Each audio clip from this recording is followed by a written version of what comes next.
Sur quoi nous allons aborder, le sujet que nous allons aborder ce matin est celui qui va nous mettre à la lumière de point d'interrogation. Je vous l'ai dit tantôt, il est avec moi sur ce plateau, Monsieur Bienvenu Adiassé, disciple de Christ, l'homme qui aime bien les défis. Monsieur Bienvenu, bonjour. Bonjour SP, bonjour à toute la population camerounaise et tous les Africains. Et bonjour à tout le monde, sans exception. J'envoie un bonjour particulier à l'église du Yaoundé, l'église du Bénin, du Niger, du Togo, de la Côte d'Ivoire, un peu partout dans le monde. Et sans oublier de saluer mon ami d'hier, l'Ostaz Moussa. Bonjour chez toi et bonjour à ta petite famille. Que la lumière jaillisse de plus dans les cœurs de tout un chacun de nous, afin que cette lumière puisse nous guider toujours vers le droit chemin, pour la gloire du nom de notre Seigneur Jésus-Christ. Monsieur Bienvenu Adiassé, disciple de Christ. Alors, à la lumière de point d'interrogation, chers téléspectateurs, je vous l'ai dit tantôt, lui va davantage nous éclairer. Alors, bienvenue, nous parlons depuis quelques jours des dîmes et des offrandes. Aujourd'hui, nous allons mettre un terme à cette thématique pour prévoir d'autres thématiques à l'avenir. Les dîmes et les offrandes, c'est vrai, moi j'ai écouté, il y a quelques jours encore, j'ai écouté un message venant d'un homme de Dieu qui disait: il faut payer sa dîme, il faut payer l'impôt de l'Éternel. La dîme, c'est pas à toi, la dîme, c'est l'impôt de l'Éternel. Il faut payer parce que si tu ne payes pas l'impôt de l'Éternel, tu es maudit. Et comment peux-tu penser que Dieu te bénit, tu manges, c'est la bénédiction et la semence. Comment ça va encore produire? Bienvenue. Quand j'ai écouté ça, j'ai frémi parce qu'il dit à dire que si les gens qui ne payent pas l'impôt de l'Éternel, là, ils peuvent être maudits. Ça, c'est la première question. La deuxième question, il dit: mais comment Dieu peut-il maudire son enfant alors qu'il a décidé de le maudire? Merci beaucoup. Vous savez pourquoi je rigole? Les apôtres que le Seigneur Jésus-Christ nous a envoyés, oui, c'est-à-dire ceux-là qui ont prêché l'évangile, la bonne nouvelle, ils doivent être un modèle que nous aujourd'hui, et fidèles et disciples, comme ils les appellent, ou bien brebis, nous devons tous ensemble imiter ce modèle-là. Marcher à travers, ou marcher sur ce chemin que les apôtres ont tracé, ce chemin qui est Christ et qui nous conduit à Christ.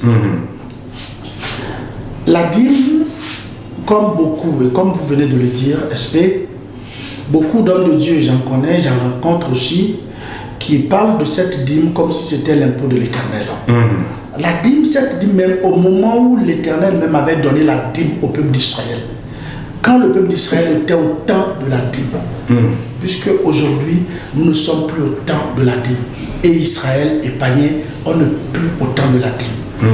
Jésus-Christ, lorsqu'il avait rencontré la femme samaritaine, dans le livre de Jean, le Jean chapitre 4, à partir des versets 20 par là, lorsqu'il parlait avec la femme dit au Seigneur: nos pères avaient adoré sur ces montagnes, et vous les Juifs, vous dites l'endroit où vous venez adorer, c'est à Jérusalem. Jésus dit: femme, crois-moi, vous adorez ce que vous ne connaissez pas. Une heure vient et cette heure est déjà venue. Et ce n'est plus sur ces montagnes ni à Jérusalem que vous allez adorer Dieu. Puisque les vrais adorateurs adoreront le Père en esprit et en vérité. Et c'est là les adorateurs que le Père veut. Quelle était l'adoration qui était faite à Jérusalem? C'est la loi de Moïse. Dans le temps de Jérusalem, la loi de Moïse et toutes ses ordonnances. Et cette loi est indivisible. Quand une loi elle est indivisible, lorsqu'on change 2 articles seulement d'une loi, d'une constitution d'un pays, on parle de la révision de la constitution et nous entrons dans une nouvelle république. Nous les hommes, nous connaissons ça. Mais nous prenons les choses de Dieu et les hommes les blâment. À cause de quoi? À cause du petit ventre. La dîme, alors que se faisait dans le temple de Jérusalem, ce n'était pas pour l'Éternel. La dîme, c'était le manger. Chacun apportait son manger selon Malachie 3 qu'ils lisent. Mais ils ne peuvent jamais lire Deutéronome 14 après les versets 22 pour appuyer ceux qui sont en train de dire. Ils vont lire Malachie 3, d'autres vont lire la dîme, là où Abraham a payé la dîme. Mais ceux qui lisent là où Abraham a payé la dîme, ils ne vont pas aussi lire Hébreux le chapitre 7 pour montrer l'accomplissement, pour montrer le fait ou le terme de ce que Abraham avait fait. Donc, La dîme que Dieu avait donnée au peuple d'Israël, ce n'était pas pour l'Éternel, c'était pour le peuple même. Oui. Puisque Malachie même a dit, il faut apporter cette dîme afin qu'il y ait de la nourriture en abondance dans la maison. Et cette nourriture était destinée à qui? Était destinée à celui-là qui l'a apporté, selon Deutéronome 14, à partir du verset 22, destiné aux orphelins, aux veuves et aux étrangers et aux lévites, c'est-à-dire les sacrificateurs qui n'avaient ni part ni héritage avec les autres tribus d'Israël. Donc la dîme n'était pas pour l'Éternel. En ce moment, on était encore dans l'ancienne alliance. Aujourd'hui, nous sommes entrés dans la nouvelle alliance par la mort et le sacrifice, la résurrection de Jésus-Christ. Nous sommes entrés dans la nouvelle alliance et nous parlons aujourd'hui de la grâce. Les apôtres que Jésus a envoyés pour nous présenter cette grâce n'ont jamais parlé de dîme et offrande. Les gens ne se posent pas des questions. Pourquoi Pierre n'a pas prêché la dîme? Pourquoi Paul n'a pas prêché la dîme? Pourquoi Jean n'a pas prêché la dîme? Pourquoi Philippe n'a pas prêché la dîme? Pourquoi Barthélemy, Jacques, ils n'ont pas prêché la dîme? Pourquoi? Ils allaient se poser, si les fidèles même se posaient cette question, ils allaient trouver la réponse. Puisque l'apôtre Paul dit ceci, eux, ils n'ont pas falsifié les évangiles, la parole de Dieu. Celui qui dit que la dîme c'est l'impôt de Dieu là, lorsque tu prélèves l'impôt pour quelqu'un, tu lui apportes ça. Quand on prélève l'impôt pour l'État, on met ça dans le trésor public. Mais lui, quand il va prélever l'impôt pour Dieu, il met ça dans quel trésor? Dans quelle banque? Mais, la NAC. Mais bienvenue. Oui. Est-ce que ce n'est pas une manière de dresser les fidèles contre leurs bergers? Une manière de... Dresser les fidèles contre leurs bergers. C'est une manière de délivrer ces gens-là que des hommes mal intentionnés sont en train de dépouiller avec le nom de Jésus-Christ dans la bouche. C'est pour les délivrer. Parce que c'est l'esclavage.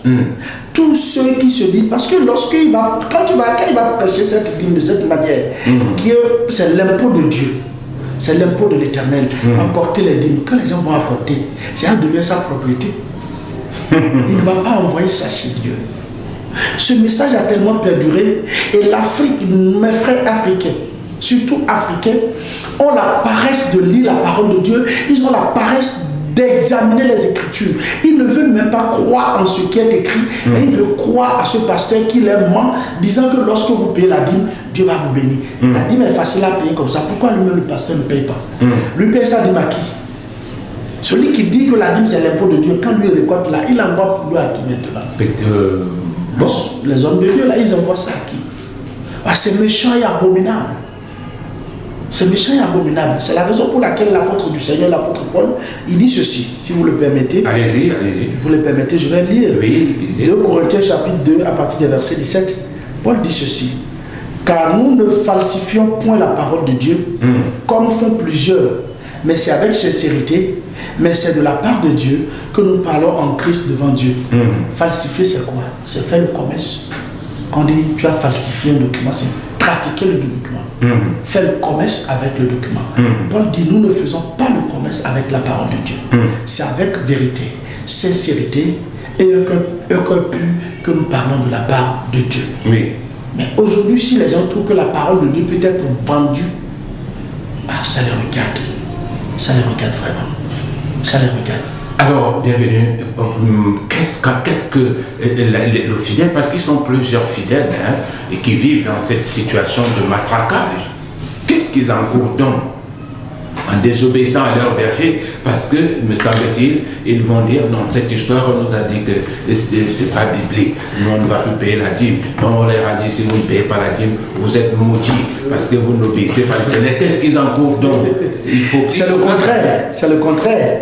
Dit que lorsqu'on n'a pas payé la dîme, on est maudit. C'est le contraire. Puisque la dîme, c'est la loi de Moïse. C'est Moïse qui a donné la dîme. Et le peuple d'Israël allait manger sa dîme selon les ordonnances de la loi de Moïse. Mais à côté de cette dîme de Moïse, là, il y a la dîme d'Abraham également. Là, nous avons parlé, la dîme d'Abraham, Abraham l'a payée une seule fois dans sa vie.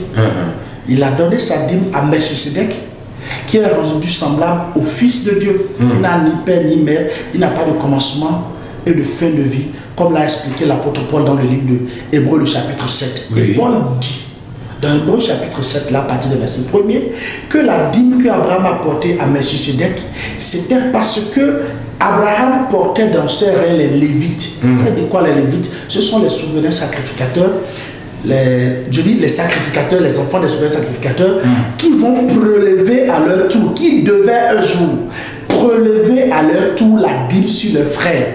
Alors la dîme qu'Abraham avait payée annonçait qu'un jour, les Lévites vont prélever la dîme sur leurs frères. Et cela, lorsque Moïse a pris la loi, cette prophétie s'était accomplie. D'accord? Et les Lévites prélevaient la dîme, ils mangeaient la dîme de leurs frères. Christ est venu maintenant comme l'accomplissement. Il est venu pour accomplir cette loi de la dîme que Moïse avait donné au peuple d'Israël. Ça veut dire, Christ est la fin de la loi, comme Paul l'a dit dans Romains, le chapitre 10, verset 4. Christ est la fin de la loi pour la justification de tous ceux-là qui croient en Jésus-Christ. Donc, la loi a pris fin là. Et c'est là, ça termine. Et nous comprenons maintenant pourquoi Abraham avait payé cette dîme. Mais ils savent qu'Abraham n'a pas payé la dîme de ses revenus. Abraham n'a pas payé la dîme de son commerce. Abraham a payé la dîme d'un butin. Il est allé verser le sang d'abord avant de ramasser le butin et qu'il paye. Ça annonçait le sang de Jésus-Christ que les Juifs aussi vont verser avant que nous maintenant on ait la vie éternelle. Puisque quand il a versé ce sang, il a rencontré Melchisedec, il lui a donné du pain, il a mangé, et il lui a donné du vin, et il a bu. Avant que les Juifs ne versent le sang de Jésus-Christ, Jésus a donné du pain à ses disciples. Dit, ceci est mon corps, le corps de l'alliance qui a été rompu pour vous, qui a été donné pour vous, prenez et mangez. Et il prend une coupe, il dit, ceci est mon sang, le sang de l'alliance de Dieu qui a été versé pour une multitude, prenez et buvez. On voit l'accomplissement de ce que Abraham avait fait. Et après ça, maintenant, le sang du Seigneur Jésus-Christ a été versé par le peuple juif. Donc, si nous revenons aujourd'hui dans la nouvelle alliance, qui est la doctrine du Seigneur Jésus-Christ, tous ceux qui payent la dîme sont maudits par Dieu. Galates 3, verset 10 dit, car tous ceux qui s'attachent aux œuvres de la loi sont sous la malédiction. Tous ceux qui s'attachent aux œuvres de la loi, y compris la dîme, les offrandes, tout ce qui est dans le sacerdoce lévitique, tous ceux qui le pratiquent aujourd'hui sont maudits par Dieu. Alors le fidèle qui refuse de payer la dîme est béni par Dieu. Et le pasteur, le bishop, l'apôtre qui continue de payer la dîme est maudit par Dieu. D'accord. C'est la vérité. Voilà, vous avez dit, je pense que c'est une condition éclairée à partir de ce moment concernant la dîme. Maintenant, nous allons entrer au niveau des offrandes. Bienvenue. Alors, les offrandes, est-ce qu'à ce niveau-là, il devrait avoir un souci concernant les offrandes? Bienvenue. Les offrandes, c'était quoi? C'était l'ombre de Christ qui devait venir. Puisque l'offrande que Israël faisait, il la portait dans le temple. Ce n'était pas l'argent, forcément, l'offrande en Israël. Moïse n'a même pas dit de donner l'argent comme offrande. Ce sont les pharisiens qui sont venus instaurer ça. L'offrande que Jésus observait le jour-là et la veuve a donné là. Moïse n'a pas dit d'apporter l'argent comme offrande. C'est pourquoi Jésus dit dans Matthieu 23, malheur à vous, scribes, pharisiens, hypocrites, parce que vous dévorez la maison des veuves. Mais donc l'offrande que Dieu avait demandé au temps de Moïse, c'était de la farine, des animaux, des tourterelles qui devaient aller égorger, brûler comme holocauste pour l'Éternel. C'était ça, cette offrande que Dieu avait demandé. Alors, pour l'accomplissement de cette offrande, lorsque Christ est arrivé dans le monde, et dans le livre d'Hébreux, le chapitre 10, à partir des versets 1er, il dit, tu n'as voulu et tu n'as agréé ni offrande, ni holocauste. Tu m'as formé un corps. Et je dis, voici le corps que tu m'as formé, je le donne. Il donne ce corps pour qui? Pour nous qui avions cru en son sacrifice. Ça veut dire l'offrande que nous apportons à Dieu aujourd'hui, nous qui avons cru, c'est le corps de Jésus-Christ que nous lui donnons. Dieu tient cette offrande et il le reçoit avec joie parce que c'est une offrande pure. Une offrande sans défaut. Dieu ne prend pas ce qui est souillé. Quand tu apportes l'argent, le fer, le papier que les homosexuels, des hommes mal intentionnés ont battu et fabriqué, c'est fait, ça fait du bien à notre corps, à nous. Mais Dieu regarde ça comme de la boue. Mais attendez, celui qui a tout créé, imaginez, celui qui a créé tout ce qui est sur la terre, d'accord? Écoutons ce qu'il va dire au peuple d'Israël. Si les gens ont la Bible, qu'ils lisent dans les psaumes de David, Psaume de David. Psaume de David. Oui. Je voudrais rappeler aux téléspectateurs, vous êtes bien sur Logo Channel. Votre émission à la lumière de point d'interrogation. On s'interroge sur la dîme des offrandes de M. Bienvenu, disciple de Christ, ce matin. Essaie de nous apporter des éclaircies concernant la dîme et les offrandes. Nous sommes à présent. Je vais déplacer le pour que je puisse. Allez-y, bienvenue. Écoute mon peuple, Psaume 50 à partir du verset 7. Écoute mon peuple et je parlerai. Israël, et je t'avertirai. Je suis Dieu, ton Dieu. Ce n'est pas pour tes sacrifices que je te fais des reproches. Tes holocaustes sont constamment devant moi.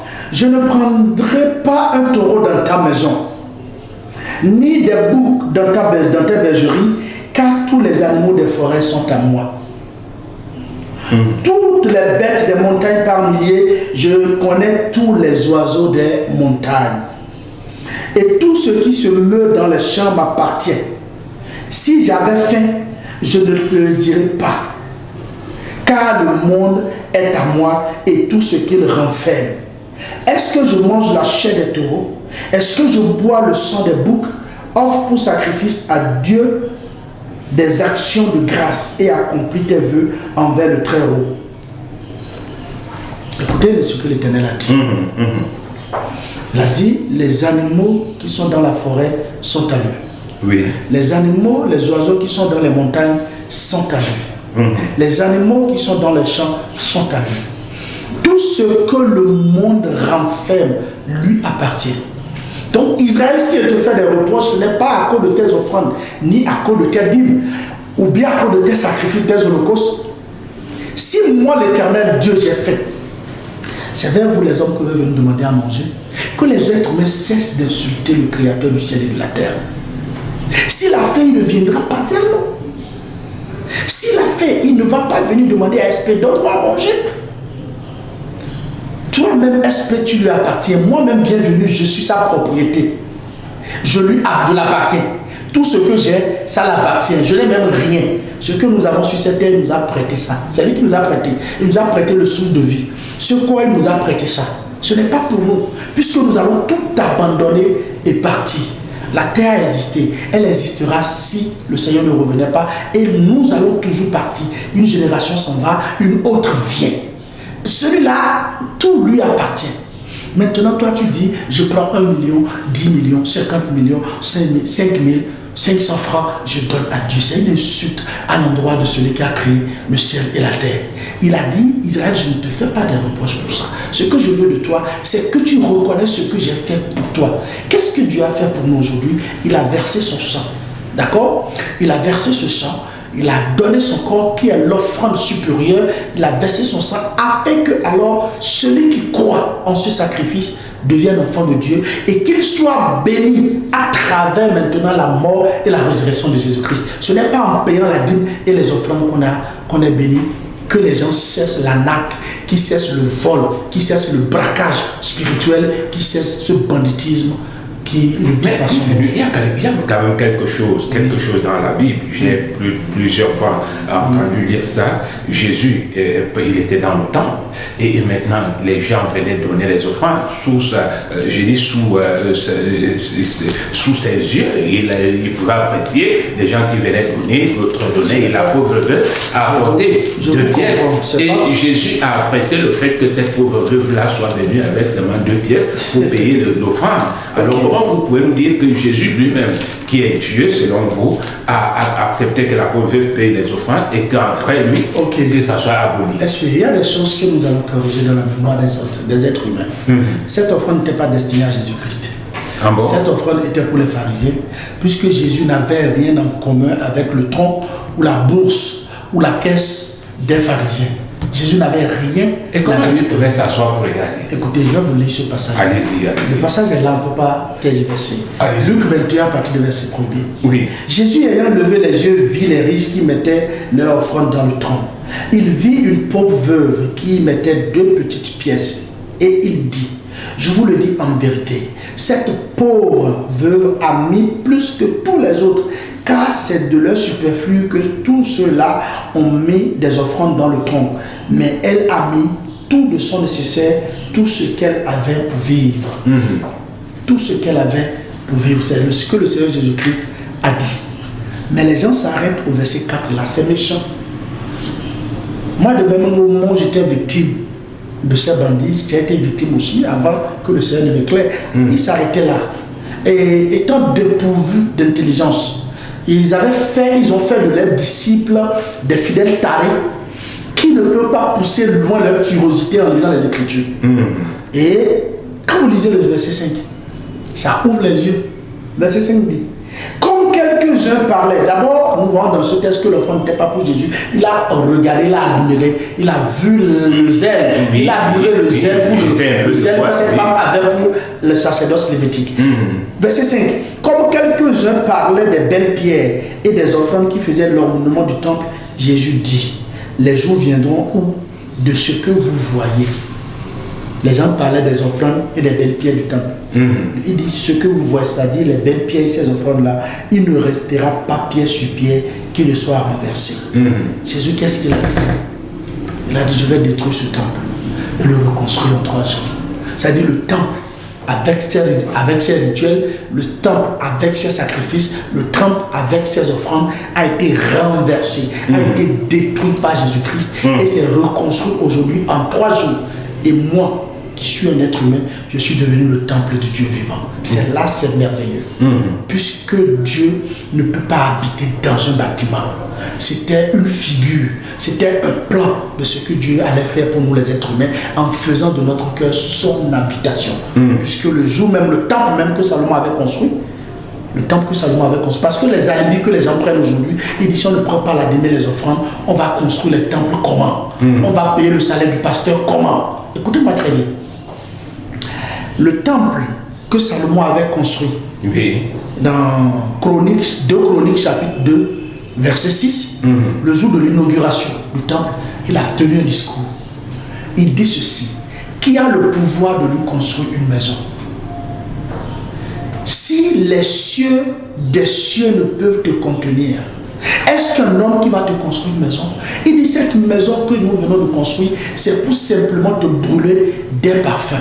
Salomon connaît, il sait que l'Éternel est grand, il est immense et il remplit toute la terre. On ne peut pas lui construire une maison. C'est une manière d'ailleurs même de l'insulter. On ne peut pas lui construire une maison. Aujourd'hui, nous qui sommes en Jésus-Christ, nous n'avons plus besoin de construire une maison à l'Éternel, puisque c'était ce discours que Étienne tenait et Saul de Tarse avec ses disciples l'avait lapidé pour dire aux gens que ne vous laissez pas berner qu'on vous dise non, c'est pour construire le temple. Écoutez ce qu'il dit. Il dit, acte 7 à partir de verset 44. Nos pères avaient au désert le tabernacle du témoignage, comme l'avait ordonné celui qui dit à Moïse de le faire d'après le modèle qu'il avait reçu. Et nos pères l'ayant reçu, il introduisit sous la conduite de Josué dans le pays qui était possédé par les nations que Dieu chassa devant eux. Il resta jusqu'au jour de David. David trouva grâce devant Dieu et demanda d'élever une demeure pour le Dieu de Jacob. Et ce fut Salomon qui lui bâtit une maison. Verset 48. Mais le Très-Haut n'habite pas dans ce qui est fait de main d'homme. Comme dit le prophète, le ciel est mon trône, la terre mon marchepied. C'est le prophète Isaïe qui a dit ça, Isaïe 66, verset 1er. Quelle maison me bâtirez-vous, dit le Seigneur, ou quel sera le lieu de mon repos? N'est-ce pas mes mains qui ont fait ces choses, homme au cou raide? C'est-à-dire homme rebelle, homme têtu, incirconcis de cœur et d'oreille. Vous vous opposez toujours au Saint-Esprit. Ceux qui construisent disent sous prétexte qu'on doit payer la ville, escroquent, dépouillent les pauvres pour dire on va construire le temple, on va entretenir le temple, on va payer le courant, on va payer l'électricité. Ils sont en train d'encourir une malédiction éternelle. Est-ce que vous ne trouvez pas, bienvenue, sans vous couper, est-ce que vous ne trouvez pas que c'est une manière de rendre les enfants de Dieu, en fait, ceux-là qui se proclament comme étant enfants de Dieu, chiches, parce qu'il y a des enfants, de les rendre chiches qui ne peuvent plus donner. Radin. Non, on ne peut pas, en parlant comme ça, on ne les rend pas radins. Ce que l'enfant de Dieu doit donner n'est pas destiné seulement au pasteur. Paul dit ceci, écoutez-moi, pour finir, je reviens sur la question que vous avez posée. Il dit ceci, Acte 17, verset 24, lui qui avait lapidé Étienne, parce qu'il a dit que Dieu n'a plus besoin de temple. Voilà le discours que lui tient quand il a été saisi par le Saint-Esprit. Le Dieu qui a fait le monde et tout ce qui s'y trouve, étant le Seigneur du ciel et de la terre, n'habite point dans des temples faits de mains d'hommes. Il n'est point servi par des mains humaines comme s'il avait besoin de quoi que ce soit. Lui qui donne à tous la vie, la respiration et toutes choses. C'est ce que l'apôtre du Seigneur nous apprend. Donc Dieu n'a pas besoin de ton argent. Dieu n'a pas besoin d'un temple. Mais il a besoin que nous donnons à ceux-là qui sont dans le besoin. Et qui doit donner en premier? C'est là que je vais vous dire que toi qui enseignes la parole de Dieu, c'est toi qui donnes en premier. Je vais vous dire ça. Ils vont vous cacher ça. C'est ce que Paul nous a recommandé. Paul dit ceci. Ça vous a étonné. Paul dit ceci. Oui, allez-y. Paul dit ceci dans le livre de l'Acte des Apôtres. D'accord? Chapitre 20. Toujours, le livre des Actes, chapitre 20. Et après le verset 28. Il dit, prenez garde à vous-même et à tout le troupeau sur lequel le Saint-Esprit vous a établi évêque pour paître l'église du Seigneur, qu'il s'est acquise par son propre sang. Je sais qu'il s'introduira parmi vous, après mon départ, des loups cruels qui n'épargneront pas le troupeau. C'est ces loups cruels aujourd'hui qui sont là, qui dépouillent le troupeau. Ils volent le troupeau. Il continue de se dire, et qu'il s'élèvera, il s'élèvera du milieu de vous des hommes qui enseigneront des choses pernicieuses pour entraîner les disciples après eux. Veillez donc, vous souvenant que durant 3 années, je n'ai cessé nuit et jour d'exhorter avec l'âme chacun de vous. Et maintenant, frères, je vous recommande à Dieu et à la parole de sa grâce, à celui qui peut édifier et donner l'héritage avec tous les sanctifiés. Il dit verset 33, je n'ai désiré ni l'argent. C'est Paul qui parle. Ni l'or, ni les vêtements de personne. Vous savez vous-même que ces mains, il parle de ces mains, ont pourvu à mes besoins et à ceux des personnes qui étaient avec moi. Je vous ai montré de toute manière que c'est en travaillant ainsi qu'il faut soutenir les faibles et se rappeler les paroles du Seigneur qui a dit lui-même, il y a plus de bonheur à donner qu'à recevoir. Nous devons travailler. Dieu, Paul travaillait, acte 18, à partir du verset 1er, il était faiseur de tente. Il aidait ceux qui étaient avec lui. D'accord? Et il nous apprend maintenant que c'est ce que nous devons faire. Qu'il y a plus de bonheur pour nous à donner aux autres qu'à recevoir. Ce n'est pas que nous n'allons pas recevoir d'eux. Volontairement, ils peuvent donner. Mais nous avons l'obligation de leur donner d'abord. Donner aux pauvres. Puisque toi qui es serviteur de Dieu, tu ne peux pas t'établir quelque part pour qu'on te paye le salaire à la fin du mois. C'est gauche. Quand vous lisez 2 Thessaloniciens chapitre 3, par verset 6, la Bible a interdit ça. Que toi qui es serviteur de Dieu, tu dois travailler. Mais quelque part, bienvenue, moi j'ai vu dans ces histoires dans le livre des Actes des Apôtres, dont je faisais mention tout à l'heure, que les disciples, les apôtres, ils étaient assis, les gens venaient déposer à leurs pieds des choses, ceci, cela, ils venaient déposer, et quand tu déposais pas selon les normes, tu étais frappé, quelqu'un m'a été frappé. Alors comment appelle-t-on cette manif de faire? Merci. C'était au début de l'église, c'est dans Actes chapitre 5 à partir du verset 1er. Oui. Les apôtres, quand ils avaient cru, qu'est-ce que Jésus a dit? Dans Acte 1 verset 8, il dit, allez attendre le Saint-Esprit. Vous recevrez une puissance, le Saint-Esprit survenant sur vous. Vous serez mes témoins à Jérusalem, en Judée, en Samarie et sur toutes les extrémités de la terre. Oui. Quand ils ont reçu le Saint-Esprit, ils ont voulu rester à Jérusalem. Les disciples ne voulaient pas partir. Là, ils ont créé une communauté unie. Et chacun vendait ses biens, il apportait au pied des apôtres et il partageait ça selon les besoins de chacun. D'accord? Il répartissait ça selon les besoins de chacun. Est-ce que c'est ce que Dieu lui a demandé de faire? Dieu lui a dit de partir. S'il restait seulement à Jérusalem, nous on sera sauvés aujourd'hui. Ça serait difficile. Il devait aller jusqu'aux extrémités de la terre. Vous allez constater que c'est en ce moment Dieu a permis la persécution à Jérusalem, à partir même du chapitre, Acte chapitre 5, là même là. On les a dispersés dans toutes les contrées. Et ça a pris fin. Ils sont dispersés, qui va encore vendre le bien pour amener à quelqu'un. C'est parce que quand ils ont reçu le Saint-Esprit, ils se sont vus unis. Ils se sont vus un. Ils avaient un seul langage comme les fils de Noé. Après le déluge. Ceux qui ont dit on ne va pas partir, on va faire une tour. On va rester dans la tour de Babel. Alors que le plan de Dieu, c'est que l'homme se disperse sur la surface de la terre. Et Dieu dit, ces gens-là, ils ont une seule langue. Ils sont un seul peuple, rien ne peut les arracher. C'est pourquoi les empêcher, c'est pourquoi descendons et confondons leur langage. Vous allez voir aussi quand l'Église est née, Dieu a donné un seul langage. Et le langage que Dieu a donné après le Saint-Esprit, c'est l'amour. Si on ne trouve pas l'amour dans une communauté, dans un cercle, là il n'y a pas Dieu. Mais aujourd'hui, l'amour n'est pas prêché, c'est l'amour de l'argent, bien au contraire, qui est prêché. On incite les fidèles à aimer l'argent, on incite les fidèles à aimer plus les biens de cette terre, on incite les fidèles alors à cotiser pour eux, parce qu'eux-mêmes, ils aiment tellement l'argent.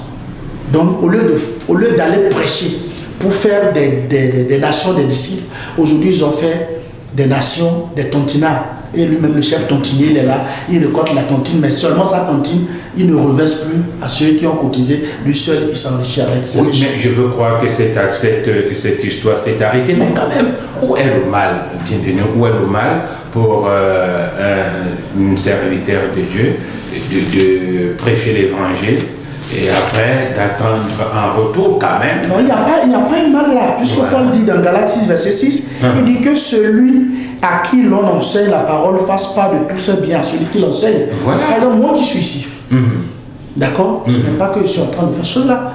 Je peux aller dans une assemblée où les gens ne trouvent même pas à manger. D'accord? Ce n'est pas à moi, d'attendre d'eux, c'est à moi de les donner. Mais quelqu'un d'autre peut aller là-bas et lui n'aura pas les moyens de leur donner. On n'est pas pareil. C'est-à-dire qu'on le bénisse avec les offrandes, tout ce que cela comporte. Oui, vous savez, à un moment donné, il faut savoir faire la part des choses. Je vais partir chez des gens qui à peine mangent. Moi, j'ai conduit ma voiture, je garde, et des gens à peine arrivent à jouer les deux bouts, je vais attendre quelque chose d'eux. Non, c'est méchant. C'est méchant. Comment ça? C'est celui qui en a, d'accord? Celui qui a même le surplus, celui qui en a, superflu, celui qui en a. Quand il va me donner, je vais prendre avec joie. Mais celui qui n'en a pas, c'est moi qui dois lui tendre la main, mon frère. Je ne peux pas attendre l'argent de quelqu'un qui arrive. Peut-être moi, là où, peut-être toi, là où nous sommes, nous arrivons à manger au moins 3 repas ou 4 repas par jour. Alors qu'il y en a qui cherchent 2, ne trouvent pas. Même les heures sont difficiles. Et maintenant, tu vas te trouver devant celui-là, il va te tendre un billet de 1000 francs, tu vas prendre, c'est méchant. Il faut le laisser vivre. C'est toi, à ton tour de l'aider. Mais si je rencontre quelqu'un qui lui n'est plus dans ce sillage, il dit, mais mon cher frère, tiens, parce que tu m'as enseigné la parole, je suis content, tiens, je peux prendre ça. D'accord? C'est pourquoi Paul dit que celui à qui l'on enseigne la parole fasse part de ses biens à celui qui l'a enseigné. Je suis aujourd'hui au Cameroun, je n'ai pas loué un meublé, je ne suis pas à l'hôtel, je suis logé par une disciple de Jésus-Christ comme moi aussi. Je suis logé dans la maison des disciples de Jésus-Christ. D'accord? Je suis nourri. Je suis nourri. Ils ont déjà partagé leur bien avec moi de cette manière, puisque c'est leur maison. Je sors pour aller dans les émissions avec leur voiture. Je fais tout avec leurs moyens. Ils ont déjà partagé leur bien comme ça avec moi et devant l'Éternel, c'est déjà suffisant. Donc ce n'est pas, ils vont créer une caisse et tu auras une bourse là. Non, c'est mauvais. C'est mauvais. Nous avons une obligation réellement envers les pauvres. Notre obligation, c'est envers les pauvres. Les soi-disant pasteurs ne sont pas pauvres aujourd'hui. Il y en a qui sont véhiculés, il y en a qui ont construit déjà des maisons, mais ils veulent encore avoir une deuxième voiture, une deuxième maison, et puis c'est méchant. L'apôtre dit, il nous recommandait seulement de nous souvenir des pauvres, ce que j'ai bien eu soin de faire. Donc c'est ça que le Seigneur nous a appelés. Il nous a appelés au don volontaire. Vous allez voir dans le livre des Actes, quand le prophète Agabus avait prophétisé la famine, que la famine devait devenir en Judée, les frères qui étaient dans les autres contrées, qui n'étaient pas frappés par la famine, les apôtres les ont recommandés de faire des dons volontaires, de faire des collectes, selon 1 Corinthiens 16, à partir des versets 1er, qu'ils vont envoyer à ces frères qui traversaient une période difficile de leur vie. C'est ce que le Seigneur nous a demandé de faire.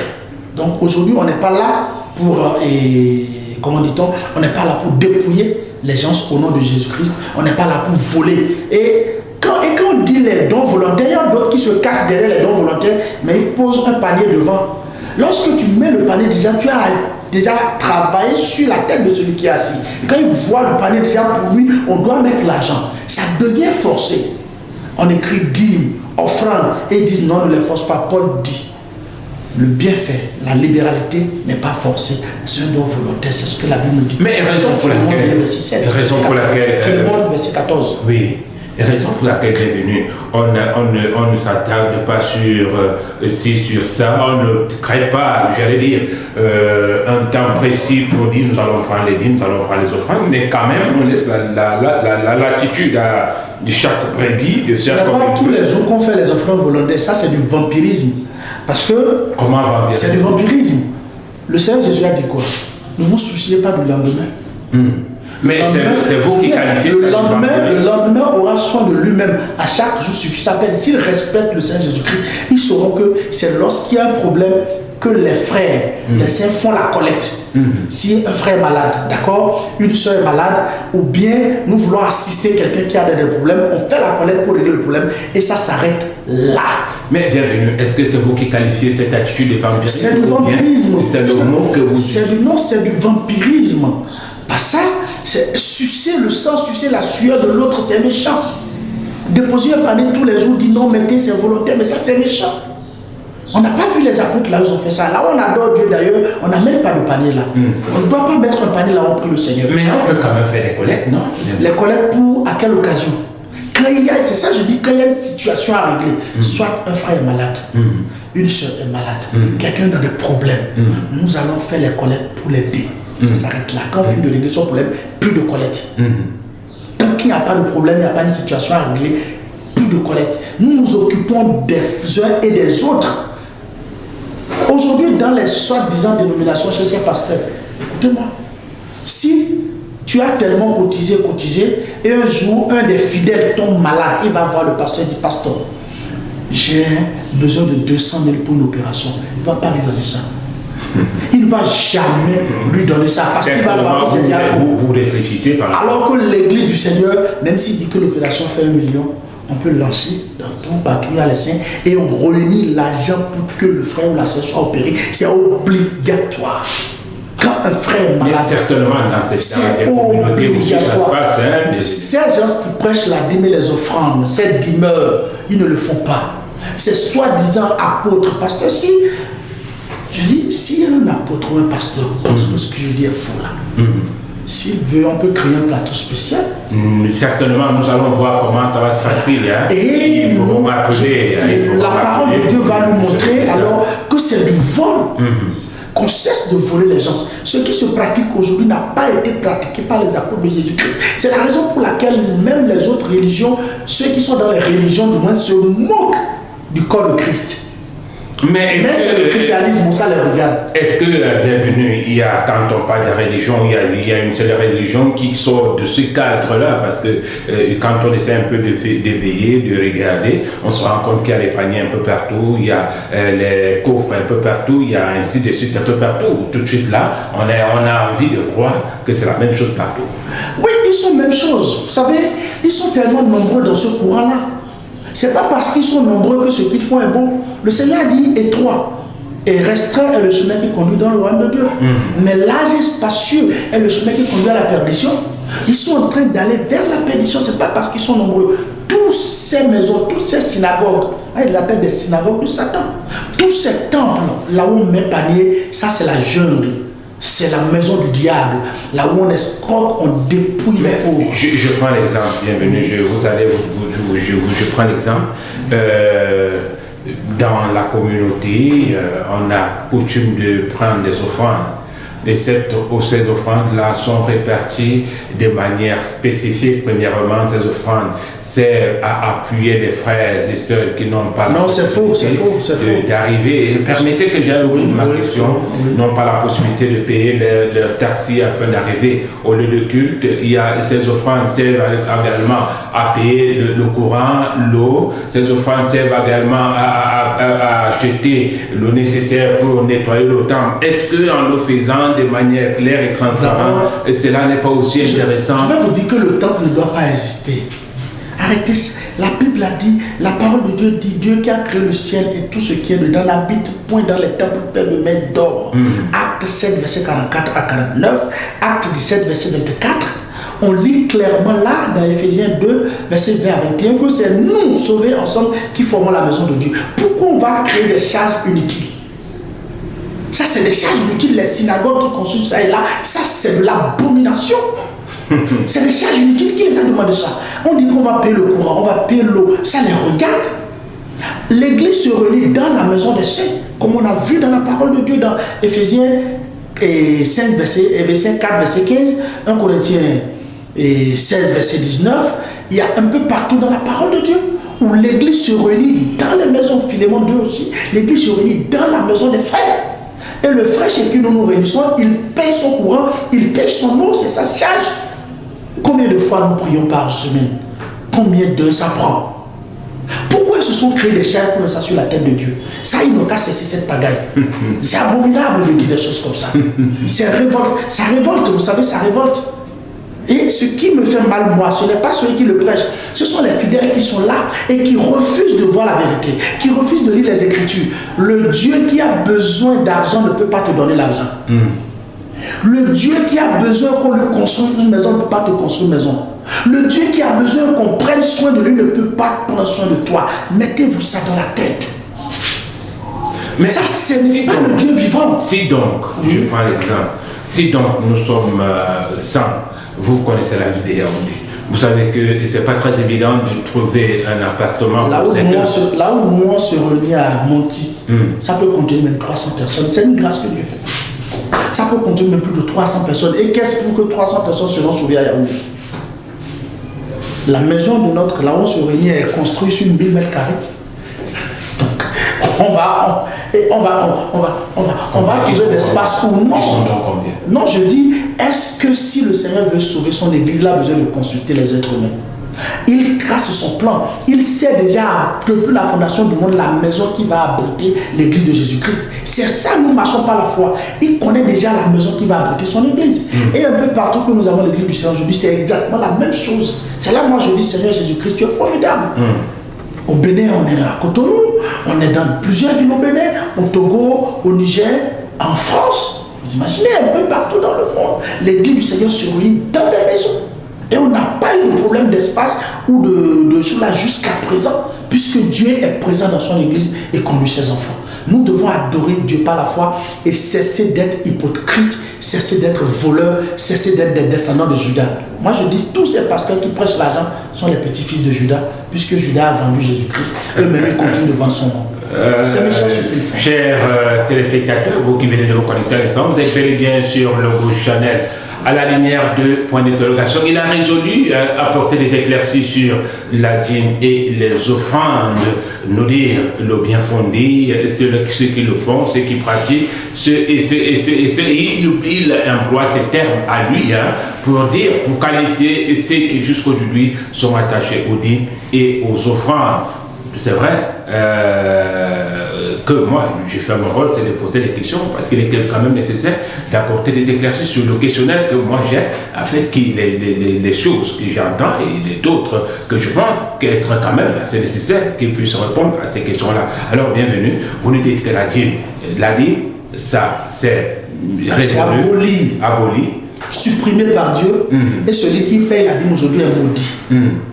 Celui qui prêche aussi la dîme est maudit.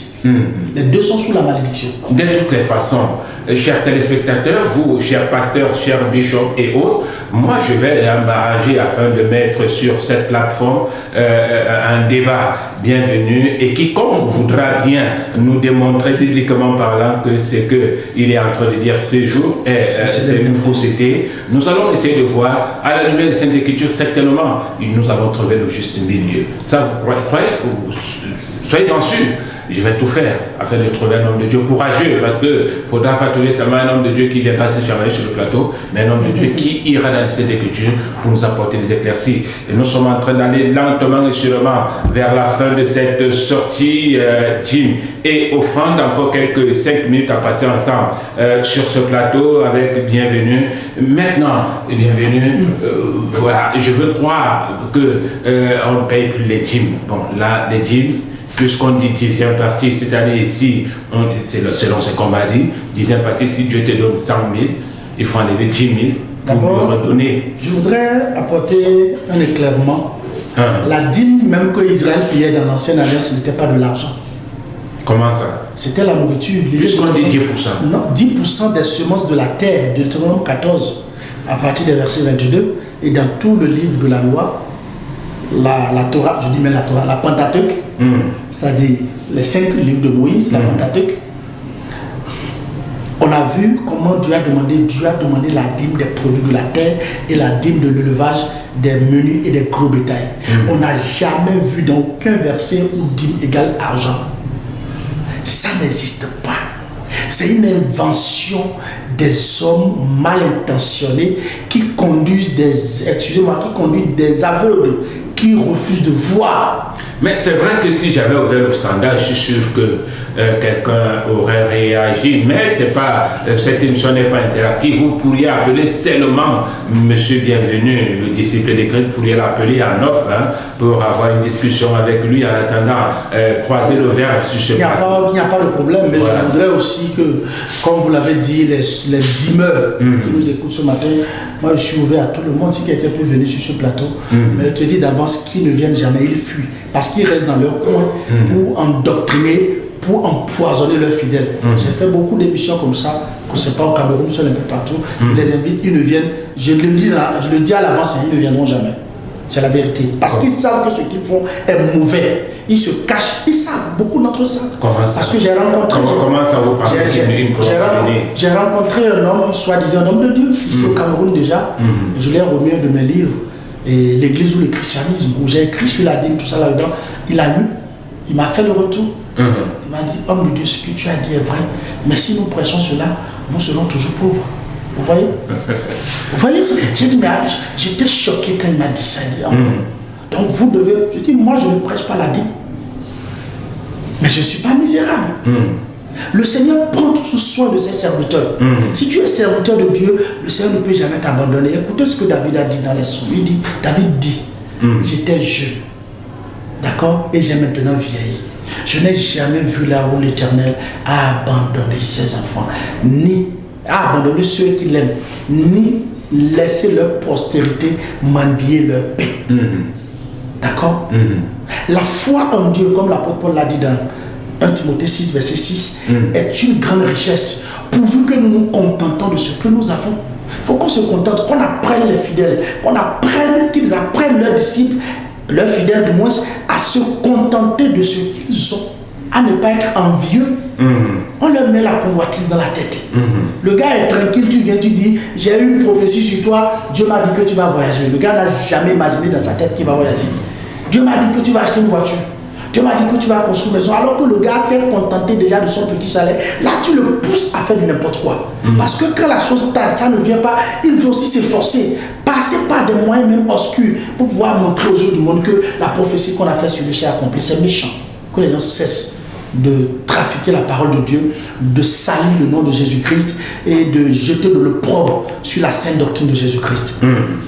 Voilà, chers téléspectateurs, encore une minute à passer ensemble. Pour ceux-là qui veulent le rencontrer, bienvenue, ils peuvent l'appeler. Les codes d'accès, nous allons repartir avec les codes d'accès bienvenue, spécialement pour ceux-là qui veulent avoir des entretiens avec bienvenue. Et après, moi, je vais vous donner mon contact si vous voulez bien être sur ce plateau. Merci, SP. Ceux-là qui veulent avoir des entretiens avec moi, je suis joignable ici au Cameroun, sur le 692, le 59, 65, 10, 692, 59, 65, 10. Et même si je suis directement, même si je suis hors du pays, il peut me joindre via WhatsApp. Même si je suis là, du moins, ça présente me joindre. Comme aujourd'hui, c'est plus facile de discuter sur WhatsApp. Plus 229. Plus 229, ça c'est le numéro WhatsApp. Voilà, que ça soit au pays ou à l'extérieur. 97. 76. 25. 33. Oui. On reprend plus 229. Plus 229. 97. 76. 25. 33. Voilà. Ça, c'est le numéro WhatsApp de bienvenue, le numéro, le portable et le numéro WhatsApp. Vous pouvez mener des discussions. Mais si vous voulez être sur ce plateau, comme bienvenue à la lumière 2, vous pouvez appeler simplement SP au 6 99 66 28 32 ou le 6 75 41 75. Voilà, les deux codes d'accès de SP pour être sur ce plateau, discuter sur des sujets bien choisis. Chers téléspectateurs, merci, bienvenue d'être venus encore ce jour pour nous apporter la lumière, pour nous aider à avoir une éclaircie à la lumière d'eux. Et merci également à la technique qui a assuré la mise en œuvre. Contact vocal SPG, signé, restez scotché. Logo, channel et programme se poursuit. Quant à moi, très bientôt sur les ondes. Merci, allez.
To become of one lovely nation.